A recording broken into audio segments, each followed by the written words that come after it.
Benjamin Netanyahu doesn't want a ceasefire or this kind of a victory. He wants to completely ethnically cleanse Gaza and the West Bank and take it over. That's what this is about. This isn't about defeating Hamas because he invented Hamas. He financed Hamas for this very purpose. Look at these headlines. How Trump cornered Netanyahu into signing up for peace. Strong-armed by Trump, Netanyahu embraces Gaza deal as a personal win. Trump is successfully bullying Netanyahu. Really? Wow, that is, boy, if the Financial Times, the New York Times, and the Atlantic say Trump bullied Netanyahu into a ceasefire, well, this is big. Yeah. Uh-oh, turns out it's all bullshit. Israel says no Gaza ceasefire in place despite Trump's call for a stop to the bombing. They've killed more than 100 Palestinians in Gaza over the past just 2 days. Oh my God. Whoops. Come on. It's like waiting to be get paid by Vice back in the day, waiting for this to be resolved. A lot of horse shit they tell you and the check ain't coming. The Israeli government said on Sunday that there is no ceasefire in place in Gaza, despite President Trump's calls for Israel to immediately stop the bombing of Gaza, as the IDF continues to slaughter Palestinians across the Strip. While certain bombings have actually stopped inside of Gaza Strip, there's no ceasefire in place at this point in time, said Israeli government spokeswoman Shas Berdosian, according to the Associated Press. And I just want to show you one more thing here.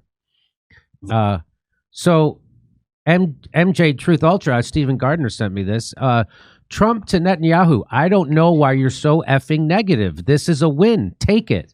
This came after President Trump called Netanyahu to tell him that Hamas agreed to the peace proposal, and Netanyahu said this is nothing to celebrate. It doesn't mean anything.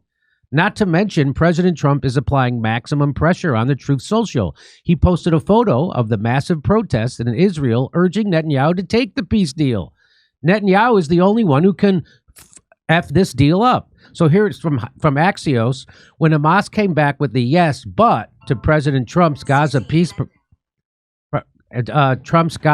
proposal on Friday, Trump called Israeli Prime Minister Benjamin Netanyahu to discuss what he saw as good news.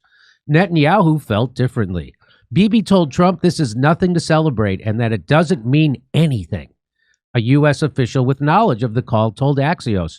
Trump fired back. I don't know why you're always so effing negative. This is a win. Take it. Well, wait, I know why. I know why, too. Let me tell them first, and then you could tell them, Kurt. Because Benjamin Netanyahu doesn't want a ceasefire or this kind of a victory. He wants to completely ethnically cleanse Gaza and the West Bank and take it over. That's what this is about. This isn't about defeating Hamas because he invented Hamas. He financed Hamas for this very purpose. This is why, and I wouldn't doubt if he's financing Hezbollah too. They need, Benjamin Netanyahu needs Hamas. He needs those hostages not released, and he needs Hezbollah. He needs a reason to do the Greater Israel Project, which is what this is. So I can't believe that Trump doesn't understand this. So what do you say? Make sense. What do you say, Kurt? Is that what you're going to say? No, who's behind Netanyahu? A worse terrorist than all the ones you just mentioned.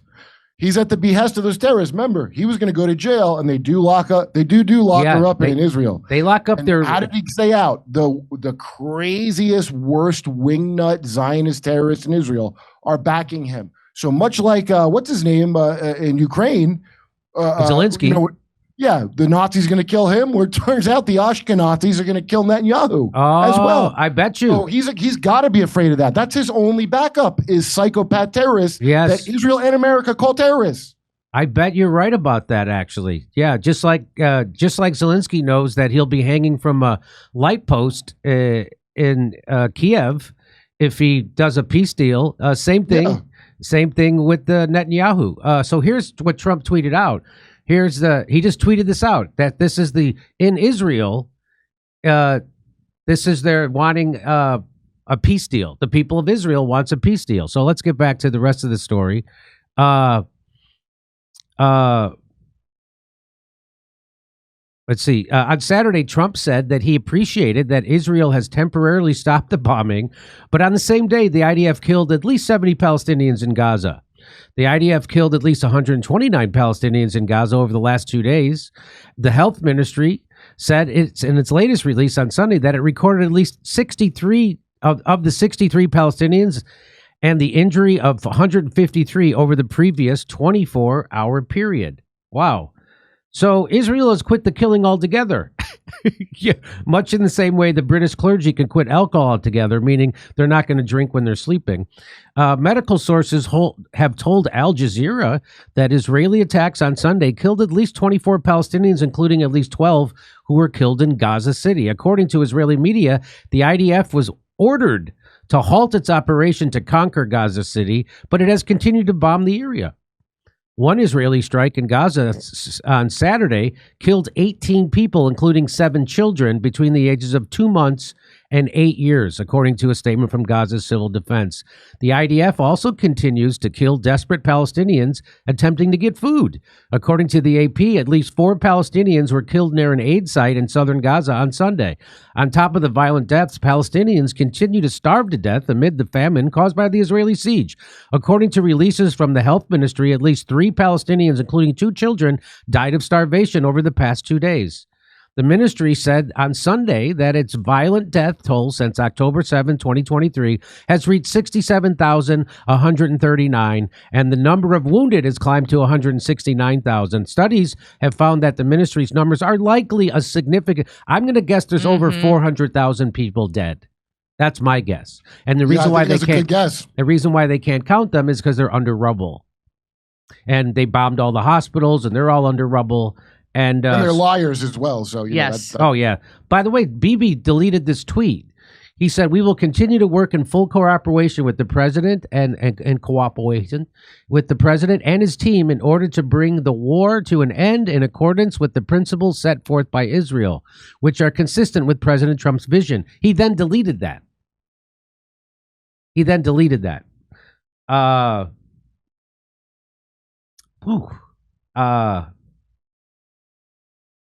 The language is very strong. Did Trump really bully Netanyahu? Did he? I don't think so. Max Blumenthal says, Trump calls for Israel to stop bombing of Gaza, but without exercising any leverage. Israel is continuing the bombing right now, and I will not be surprised if Trump retracts his ceasefire demand in short order. For the moment, Netanyahu has been outmaneuvered and is under pressure from messianic fascist members of his coalition to escalate. Israel will not. So this is kind of what Trump, what you were saying, Kurt. He's saying that right here, that Netanyahu's being pressured by the messianic fascist members of his coalition to actually escalate. Israel, like Johnson's buddies in Israel. Yeah. That he brought a red heifer to. That's all, the red heifer. Aha. Israel will not honor any agreement unless it is forced to do so. Its behavior in South Lebanon, where it has violated the ceasefire thousands of times in a year, is the proof. So that's right. So Trump, you could say, you could scream, you could use the F word, you could say things, but it's unless you exercise your leverage over Benjamin Netanyahu and Israel, it means nothing. They're going to continue to do what they want, which is so it seems like Trump is afraid to actually use his leverage because he's actually not the boss of this situation. Yeah. And what leverage would that be? The leverage would be you pull the funding, you stop the funding. That would be the leverage. Yeah. And he won't do it. Let's face facts. He don't want to get JFK'd, and Netanyahu doesn't want to get Ariel Sharon'd. There you go. Here's a timeline from Mondoweiss. Here's every time Hamas said yes and Israel said no. In November of 2023, Hamas agreed to a truce. Israel extended it 7 days, then resumed the war. In January of 2024, just 2 months later, Hamas reviews 3-phase ceasefire proposal. Netanyahu calls it delusional. May 7th, 2024, Hamas accepts Qatar-Egypt proposal. Israel invades Rafah 2 days later. Late May 2024, that same month, Biden announces Israel agreed. Netanyahu rejects it the same day. August 2024, mid-negotiations, Netanyahu adds new demands. Permanent troops in Gaza, full border control, and the talks collapse. In January of 2025, after 15 months, deal was reached. Israel's own national security minister later admits, I repeatedly blocked ceasefire deals. And now the ceasefire that just went into effect in January 2025, it's essentially the same deal Hamas accepted back in May of 2024, except more Palestinians have been killed by Israel since then.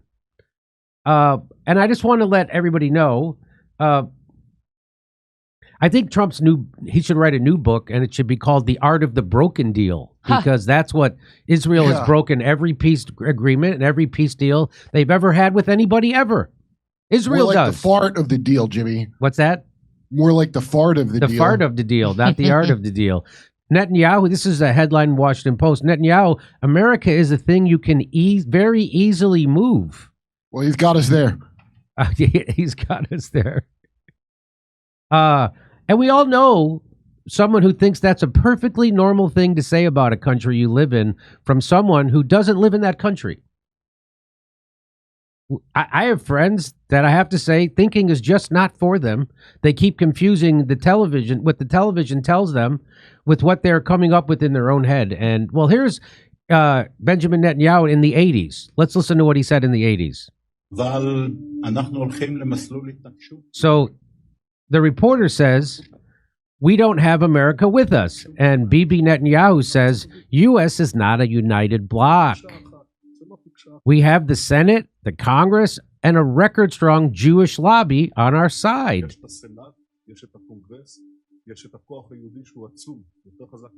We have a strong influence over the general support in America. And America won't force us into anything. So that was what he's been saying. That, you know, that's so nothing new is what nothing new.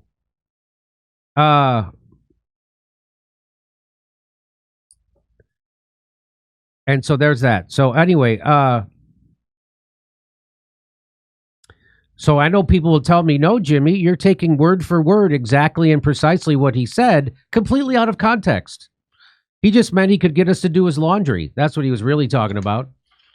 So, so what this is you could say it a couple different ways. One way you could say it is that Benjamin Netanyahu is letting Donald Trump and the world know that he's the boss of Trump, and that no matter what Trump says, he's going to do whatever the hell he wants. And what the hell he wants is to continue to completely ethnically cleanse Gaza and the West Bank so Israel can take it over in their Greater Israel Project. And he doesn't give a shit what Donald Trump says or anybody else.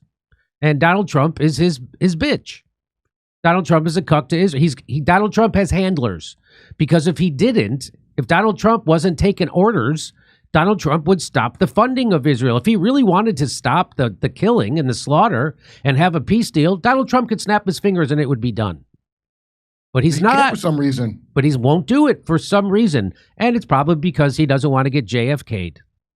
Yeah. And that's sad. And why do you think, if he's so afraid of getting JFK'd by Israel, why doesn't Donald Trump just JFK Netanyahu? That's what I don't understand. Because he can't. Why can't he? Look at Netanyahu, ain't the ultimate. He's in league with terrorists. If you think about it, Theodore Herzl, I think they murdered out of the gate because he was willing to take Uganda. They have a history of killing us and Israel got a real history of killing our own presidents. Yeah. You know? Yeah. And that's because the Fruit Loop cult that's in charge of this shit ain't going to allow it. And why would Netanyahu, a psychopath, imagine what he's afraid of. Right? Yeah. I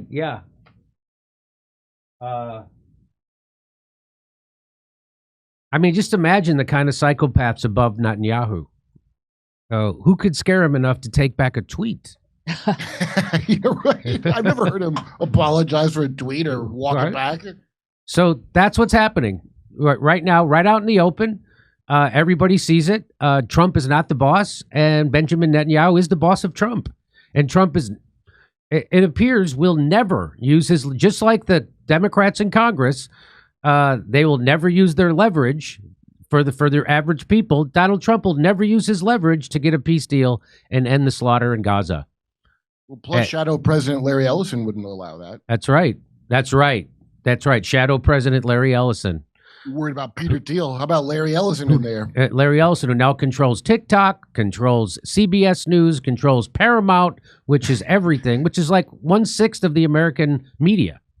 You're going to wish it was Elon after he's done with you. It's getting harder and harder to say that, it's anti-Semitic to say the Jewish lobby runs our media. It's getting harder and harder just to say that's anti-Semitic because now the biggest Zionist in the world, Larry Ellison, owns TikTok and owns 1/6 of the American media. Oh, great. Because there's only 6 media companies in America, and now he owns one of them. Plus, he owns TikTok. And Benjamin Netanyahu said that they wanted their next target is to take over Twitter. Okay, so we're like China if China was run by Israel. Yes, that's right. That's right. So it's getting harder to say that that's anti-Semitic if you say the Jewish people run the media in America. It's getting harder and harder. I'm not saying it's...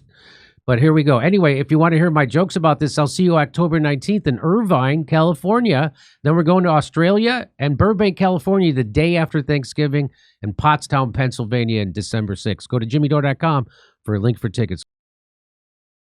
Market volatility, rising debt, inflation, paper assets like stocks and bonds are more vulnerable than ever.